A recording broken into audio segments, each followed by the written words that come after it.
开，天地间将会迎来一场灾难。炼天古。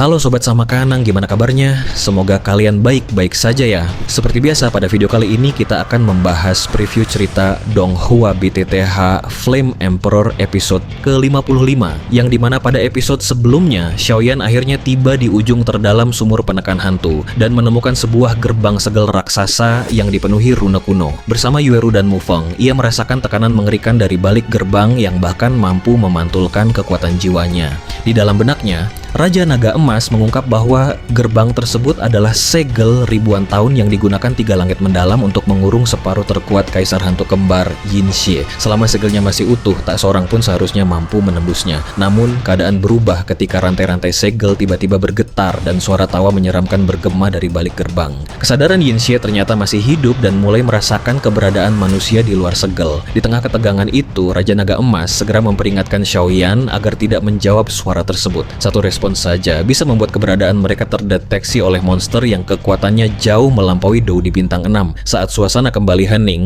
Xiaoyan justru menyadari bahwa panggilan misterius yang membawanya ke sumur penekan hantu berasal dari balik gerbang segel. Di sanalah kemungkinan besar tersembunyi harta terbesar hutan mayat Yin, sekaligus rahasia yang berkaitan dengan Kaisar Hantu Kembar. Pertanyaannya, beranikah Xiaoyan mencari cara untuk membuka gerbang yang bahkan para ahli kuno pun memilih untuk menyegelnya? Dan itu merupakan inti cerita pada cerita sebelumnya.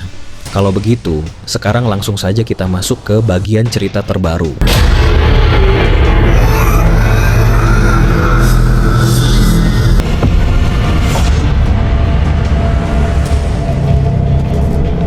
Gerbang segel, gumam Xiaoyan dengan suara merendah saat mendengar penjelasan terkejut Long Yi. Long Yi membenarkan bahwa jalur berliku di sumur penekan hantu ini sengaja dirancang untuk membingungkan pencari separuh tubuh Kaisar Hantu Kembar. Sementara itu, cairan merah darah di dasar sumur tadi dibentuk manusia, namun gerbang segel hitam raksasa tanpa celah di hadapan mereka. Ini dibuat khusus di lokasi terdekat untuk mengisolasi sang Kaisar Hantu dari penyusup berniat jahat. Gerbang hitam besar inilah yang sebelumnya membuat roh hantu Yu Quan dan Mu Yingying tidak berdaya lalu pulang dengan tangan kosong. Xiaoyan segera menyebar kekuatan jiwanya yang masif, namun ia dibuat bingung karena tidak mendeteksi adanya fluktuasi energi sama sekali. Di saat bersamaan, Mufeng menyadari keanehan gerbang tersebut. Meskipun Yueru yang awam tidak menyadarinya, Mufeng menganalisis bahwa gerbang ini menjaga keseimbangan beberapa kekuatan berbeda. Bahkan, energi hantu sumur yang bergelombang tampak sangat takut pada gerbang tersebut. Mufeng pun melangkah maju ditemani Xiaoyan dan Yueru untuk menyelidikinya. Mufeng ini benar-benar punya banyak trik, batin Xiaoyan kagum. Namun begitu jari Mufeng menyentuh permukaan gerbang, sekelebat cahaya kecil 3 warna mendadak melesat menyerang. Beruntung, Xiaoyan yang sudah waspada langsung bergerak secepat kilat menarik Mufeng mundur untuk menghindar. Cahaya itu melesat ke ruang belakang mereka. Saat Mufeng berterima kasih sambil merasa familiar dengan energi tersebut, cahaya 3 warna itu tiba-tiba memantul kembali dengan getaran spasial yang aneh. "Hati-hati!" teriak Xiaoyan.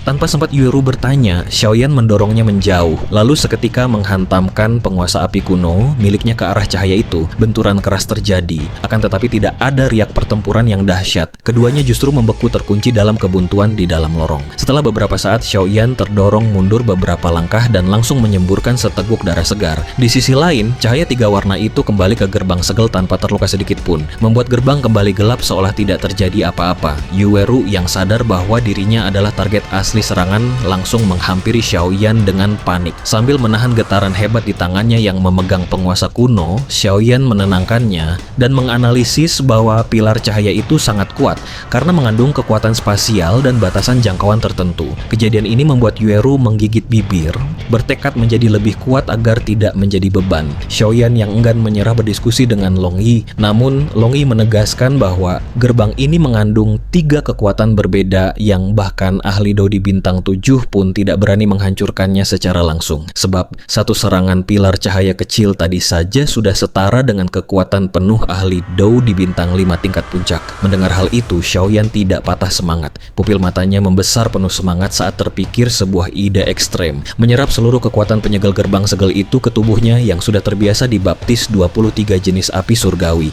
Tidak, Xiaoyan, kau mencari mati, raung Long Yi panik. Sebab ya kekuatan gerbang ini dirancang untuk menyegel kaisar hantu kembar yang kekuatannya menyaingi Dou di Bintang 7 manusia. Melahapnya sama saja dengan menyerahkan nyawa. Melihat jalan buntu ini, Xiaoyan langsung merasa kesal. Apalagi, di balik aura jahat gerbang tersebut, ia jelas merasakan kekuatan misterius yang terus memanggilnya. Tepat di tengah keputusasaan itu, Mufeng tiba-tiba berceletuk, Aku sepertinya punya cara. Metode apa?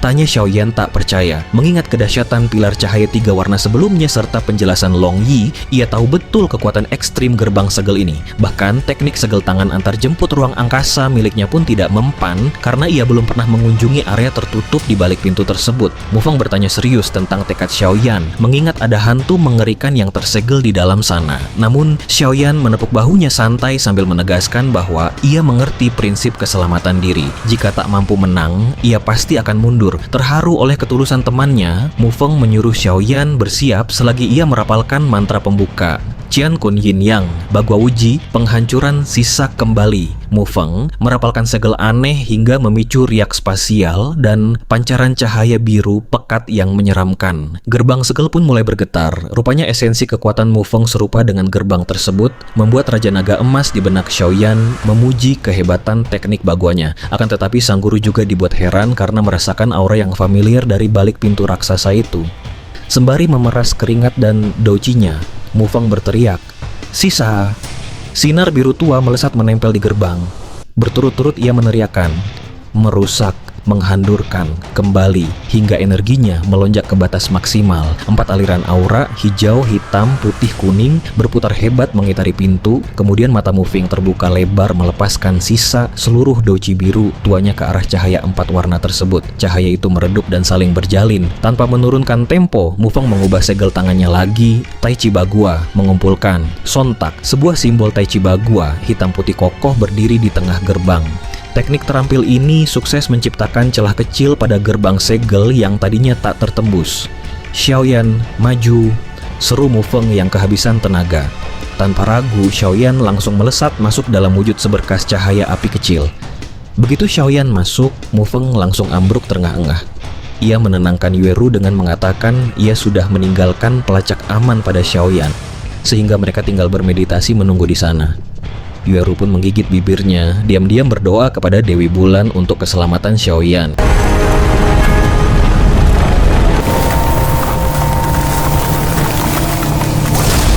Di sisi lain tempat tersebut terjadi perdebatan sengit di kalangan hantu. Muller yang kekuatannya biasa saja dicemuh karena lancang memerintah.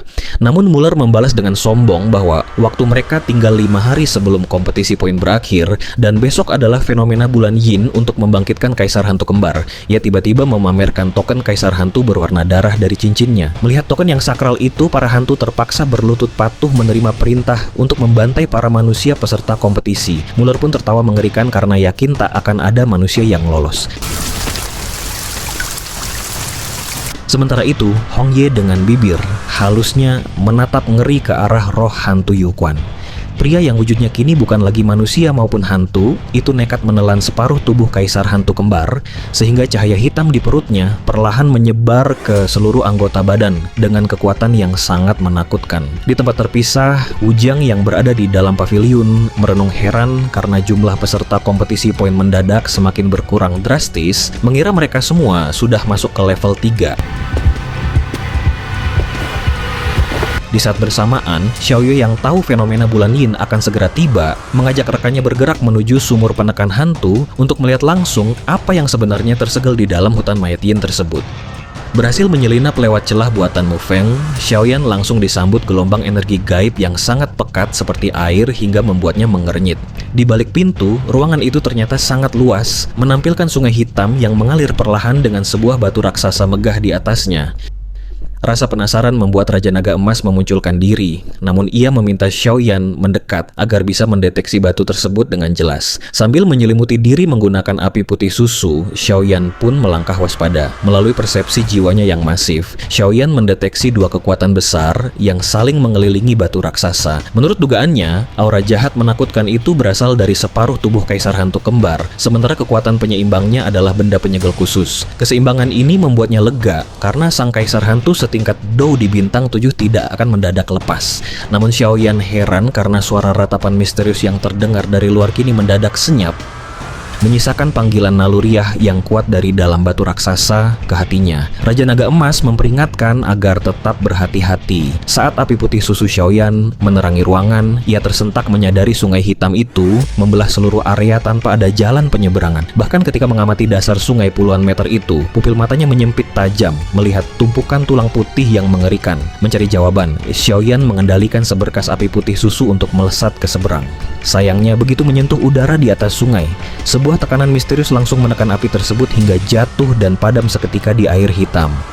Menyaksikan keanehan mengerikan itu, Xiaoyan mengumpat kesal karena tidak berani melangkah sembarangan. Raja Naga Emas yang mengamati sejak tadi akhirnya angkat bicara dan menduga tempat ini adalah area air terlarang. Ia menjelaskan bahwa wilayah tersebut memiliki batasan misterius yang mengisolasi semua kekuatan penyusup, sehingga sekuat apapun seseorang, ia akan menjadi seperti orang biasa di atasnya. Namun, mereka bisa memanggil jembatan air terlarang untuk menyeberang. Sang guru pun meminta Xiaoyan bersiap kabur jika situasi memburuk. Setelah Xiaoyan mengangguk setuju, Raja Naga Emas melepaskan fluktuasi energi mengerikan yang menyebar ke dalam sungai hitam. Sesaat kemudian, sebuah jembatan lurus yang transparan namun ilusi dan berbahaya mendadak muncul membentang tepat dari bawah kaki Xiaoyan hingga ke seberang sungai. Menatap jembatan air terlarang di hadapannya, Xiaoyan memantapkan niat lalu melangkah maju tanpa ragu lagi. Xiaoyan melangkah ke jembatan air terlarang dengan ekspresi serius. Sontak, tekanan berat bak batu 10.000 pon langsung menerpanya dari segala arah hingga giginya bergemeletuk. Namun, di luar dugaan, tekanan ekstrem ini justru membuat istana Niwan miliknya perlahan meluas. Mengingat ukuran istana Niwan berbanding lurus dengan kekuatannya sebagai master formasi Dou, Xiaoyan pun merasa lega dan terus memaksa tubuhnya maju meski napasnya terputus-putus. Setiap kali ia mengangkat kaki, gravitasi jembatan menekannya kuat-kuat hingga hanya mampu terangkat 10 cm sebelum turun kembali. Saat berhasil menembus sepertiga jembatan, siksaan Xiaoyan bertambah. Bukan cuma gravitasi, namun sebuah serangan spiritual tak terlihat mendadak melesat dari sungai hitam dan menghantam lautan spiritualnya yang baru sedalam 10 kaki. Xiaoyan meraung kesakitan hingga pupil matanya berdarah. Ia mencoba melepaskan kekuatan jiwa dan Douqi untuk melawan, akan tetapi kedua energi itu langsung lenyap tenggelam ke sungai hitam. Bak batu diceburkan ke laut karena air tersebut memiliki daya tarik kuat terhadap jiwa. Melihat serangan spiritual yang cerdik itu terus mengincarnya saat lengah, Xiaoyan terpaksa berhenti dalam posisi membungkuk menahan beban berat. Ia menduga dalang serangan spiritual ini bersemayam di dalam sungai hitam. Sadar mengapa banyak orang tewas di area inti sumur penekan hantu ini, Xiaoyan kembali membakar semangatnya. Ia melangkah lagi satu demi satu hingga tiba di tengah jembatan. Anehnya, serangan spiritual mendadak mendingin. Yanzi kecil, hati-hati, peringat Raja Naga Emas tiba-tiba. Fluktuasi mengerikan langsung menghantam Xiaoyan yang tanpa pertahanan karena Douqi dan jiwanya tersegel. Akibat hantaman hebat itu, mata, hidung, dan mulut Xiaoyan mengeluarkan darah. Meskipun terluka parah, ia terkejut mendapati prasasti bawaan gerakan ilahi di istana. Niwaninya mendadak bergetar hebat merespons serangan tersebut. Xiaoyan pun kembali melangkah maju. Melihat targetnya masih bertahan, kekuatan spiritual hitam itu melancarkan serangan pamungkas yang lebih besar untuk menghancurkan saraf otak Xiaoyan agar lumpuh atau cacat mental. Tepat saat Xiaoyan hampir mencapai tepi jembatan, serangan tanpa warna itu menerjangnya. Namun, bukannya hancur, Xiaoyan malah tertawa terbahak-bahak. "Aku sudah lama menunggumu." Sambil melambaikan tangan, ia memunculkan rune kecil bersinar yang tak lain adalah prasasti bawaan gerakan ilahi. Rune itu mendadak berubah menjadi pusaran maut dengan daya hisap mengerikan. Meskipun kekuatan spiritual sungai hitam sempat panik dan mencoba melarikan diri, daya hisap gerakan ilahi melonjak tajam hingga menelan habis seluruh energi tersebut tanpa sisa.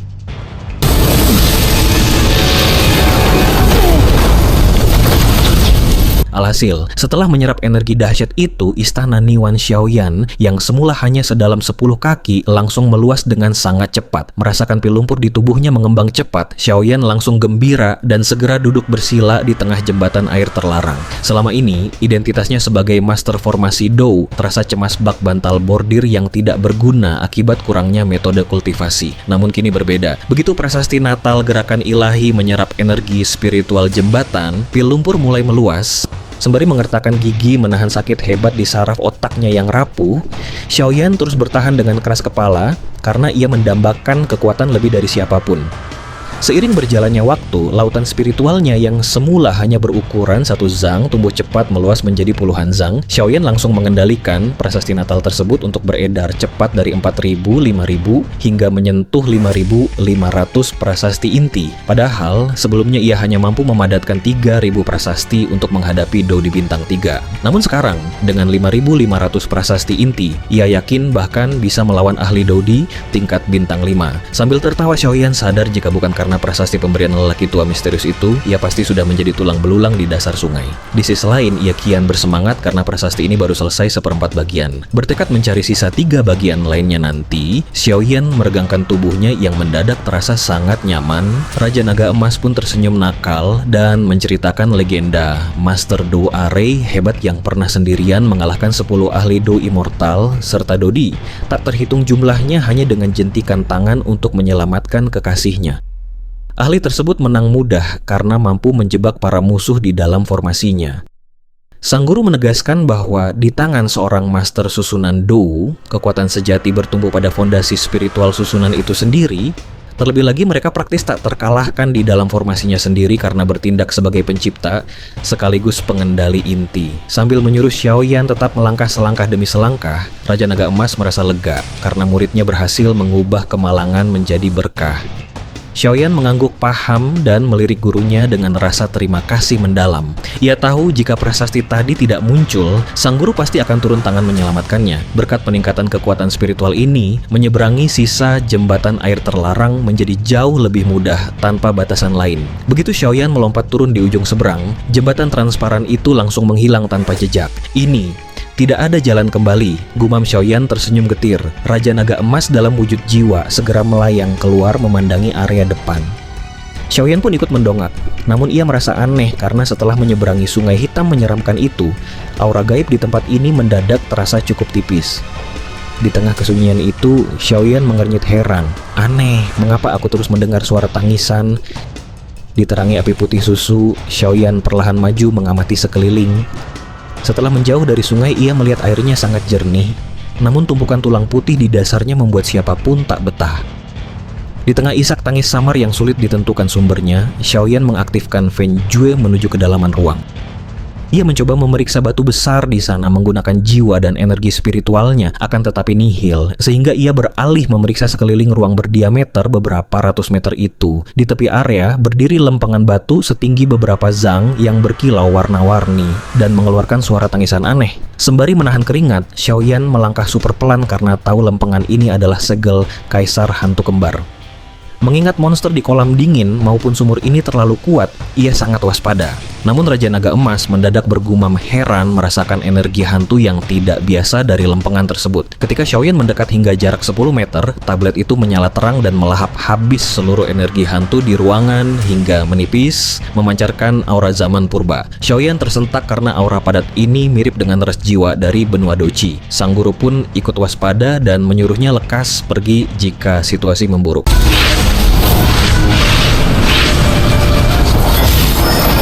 Di sisi lain, di dalam pavilion, Hudu panik karena metode deteksi uniknya mendapati ada penyusup yang menembus gerbang segel buatan 3 paman bela diri mereka. Ujang dengan ekspresi serius menduga itu adalah ulah pihak alam hantu. Sebab ketenangan kompetisi yang tinggal 5 hari lagi ini terasa seperti pertanda badai. Tak ingin kecolongan seperti kasus runtuhnya segel kolam dingin, Ujang melambaikan tangan memancarkan cahaya abu-abu sebagai sinyal darurat agar para pengawas kompetisi segera menyerbu masuk ke hutan mayat Yin. Ujang dan Hudu pun langsung terbang menuju pintu masuk hutan tepat saat bola-bola kristal di pavilion mulai menampilkan bayangan hantu yang sedang mencari sesuatu. Sementara itu di tingkat kedua hutan mayat Yin, Muller tampak berseri-seri di atas tumpukan gunung mayat manusia, membawahi pasukan hantu serta pilar kekuatan lembah merah gunung merah. Ia menyeringai, menyeramkan, memerintahkan pasukannya menangkap semua peserta untuk dipersembahkan pada kaisar hantu saat segel pecah besok. Di tempatnya berdiri, banyak manusia tertidur dalam ikatan rantai hitam pekat yang mengerikan. Alhasil, hutan mayat Yin dilanda kekacauan. Sosok-sosok berjubah hitam gencar menyergap para peserta menggunakan rantai hingga korban kehilangan kemampuan bertarung lalu diculik. Muller pun tertawa keji, bersumpah akan membuat Xiaoyan mati tanpa tempat pemakaman.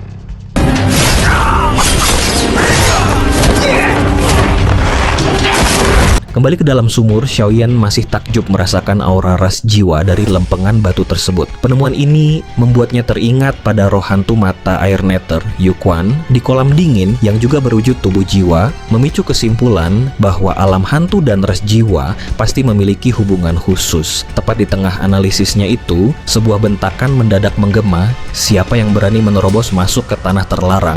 好厉害的三手招式，没想到这半部练习图中还包含了这等杀招，还是莫要节外生枝。